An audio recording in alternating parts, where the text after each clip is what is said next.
પર થયો છે હુમલો। પોલીસે 3 આરોપીની ધરપકડ કરી છે। 5 આરોપી સામે ગુનો પણ દાખલ કરાયો છે। આરોપીઓની બેઠક તો દુકાન ઉપર હતી। આરોપીઓની બેઠક અને થોડી વાર પછી આરોપીઓ કાર લઈને આવ્યા અને રાણી પોલીસ ઉપર હુમલો કર્યો। આરોપીઓ સામે અગાઉ અનેક ગંભીર ગુનાઓ પણ દાખલ કરવામાં આવ્યા છે।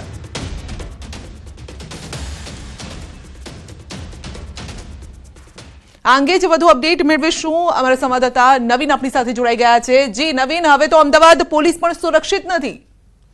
સંધ્યા, ગઈકાલે જે રીતે મોરબીની અંદર પોલીસ ઉપર હુમલો થયો હતો ત્યારબાદ આજે એટલે કે ગઈકાલ મોડી રાતે અમદાવાદના રાણી પોલીસ સ્ટેશન વિસ્તારમાં જે સર્વેલન્સ સ્કોડ હોય છે, જેનું કામ જ આરોપીઓને પકડવાનું હોય છે, તે સર્વેલન્સ સ્કોડ એક દુકાન ઉપર જાય છે અને દુકાનમાં જે ત્યાં લોકો બેઠા હતા તે લોકોને ત્યાંથી હટાવવાનું કામ કરે છે અને દુકાન બંધ કરવા માટે કહે છે।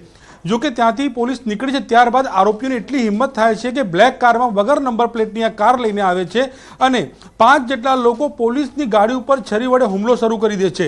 જો કે પોલીસ અંદર તમામ સર્વેલન્સ સ્કોડ હોય છે અને તેની ઉપર છરી વડે હુમલો કરવો ખૂબ જ ગંભીર બાબત છે, કારણ કે આ સ્કોડનું કામ જ આ પ્રકારના આરોપીઓને પકડવાનું હોય છે।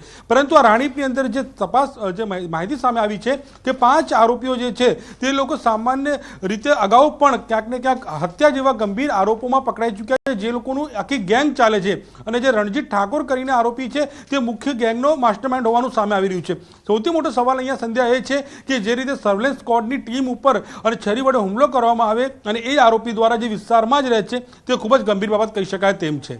જી, ફક્ત અમદાવાદ જ નહીં પરંતુ મોરબીમાં પણ આ પ્રકારની ઘટના બની હતી નવીન, કારણ કે મોરબીમાં બુટલેગરના ત્યાં રેડ પાડવા ગઈ પોલીસ અને તેમના પર પણ હુમલો થાય છે। ત્યારે સવાલ એ છે, કાયદાનો ડર નથી, પોલીસનો ડર નથી, શા માટે આ પ્રકારના હુમલા થઈ રહ્યા છે? મોરબીની પણ ઘટના એ જ પ્રકારની સાબિતી આપે છે। સંધ્યા, બિલકુલ છેલ્લા 2 દિવસમાં 2 ઘટના બની ગઈ છે। મેં કીધું એ પ્રમાણે મોરબીમાં પણ જે પીઆઈ સહિતના 5 પોલીસ જવાનો ઉપર હુમલો કરવામાં આવે છે કે જે લોકો બુટલેગરના ત્યાં દારૂનો અડ્ડા ઉપર રેડ કરવા જાય છે ત્યારે, અને રાણીપમાં પણ એ પ્રકારની કે રાતે જે ન્યુસન્સ હોય છે, જે 12 વાગ્યા પછી 1-2 વાગ્યા સુધી પાનના ગલ્લા અથવા અન્ય દુકાન ઉપર બેઠા હોય છે અને ન્યુસન્સ કરે છે, આવા લોકોને જ બંધ કરવા માટે પોલીસ નીકળી હતી। અને સૌથી મોટો ચોંકાવનારી ગંભીર બાબત એ જ છે કે વારંવાર હું રિપીટ કરી રહ્યો છું કે સર્વેલન્સ સ્કોડ એટલે કે એ જ ટીમ છે કે જે લોકોને આવા આરોપીને પકડવાની જવાબદારી હોય છે। તો આવા લોકોને પકડવા માટે જ્યારે પોલીસ જાય અને પોલીસ ઉપર છરી વડે હુમલો કરે તો આ લોકોને કાયદાનો કોઈ પ્રકારનો બીક ના હોય તે સ્પષ્ટ રીતે આ હુમલાઓ પરથી દેખાઈ આવે છે। સંધ્યા જી નવીન, આપનો આભાર અમારી સાથે જોડાવા બદલ। તો 2 દ્રશ્યો અમદાવાદ અને મોરબીના અમે આપને બતાવી રહ્યા છે। મોરબીમાં પણ બુટલેગરોએ પોલીસ પર હુમલો કર્યો। બુટલેગરના ઘરે રેડ પાડવા ગઈ હતી પોલીસ। માળિયા મિયાણાના ખીરઈ ગામની આ ઘટના છે, જ્યાંથી ઘાતક હથિયાર પણ મળ્યા છે।